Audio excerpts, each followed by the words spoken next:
আগের মতো ইউনিয়ন কাউন্সিলের নেতা হলে চলবে না, এখন কাজের নেতা হতে হবে, কাজে কর্মের মাধ্যমে। আপনারা জনগণের নেতা হয়েছেন, নির্বাচিত নেতা, আপনাদেরকে সঠিক নেতৃত্ব দিতে হবে। আপনাদের ইউনিয়নে কোনো জমি খালি পড়ে থাকতে পারবে না, রাস্তার দুই পাশে গাছ লাগাতে হবে, শীতকালে গমের চাষের ব্যবস্থা করতে হবে, শস্য ইত্যাদি উৎপাদন বৃদ্ধি করার ব্যবস্থা করতে হবে। আমি বলেছিলাম এবারে সংগ্রাম মুক্তির সংগ্রাম, এবারে সংগ্রাম স্বাধীনতার সংগ্রাম।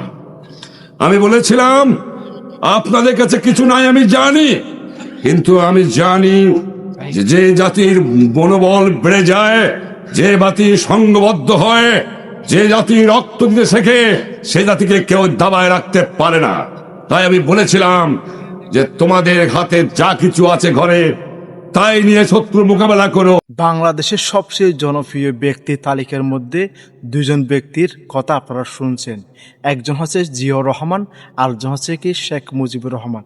এখন কথা হচ্ছে কি এই দুজনের মধ্যে কার কথা আপনার কাছে বেশি ভালো লাগছে? অবশ্যই কমেন্ট বক্সে জানিয়ে যাবেন। পারলে এই দুজন ব্যক্তির কথাগুলো অন্যকে শোনার জন্য সুযোগ করে দিতে পারেন আপনার একটি শেয়ারের মাধ্যমে। আল্লাহ হাফেজ।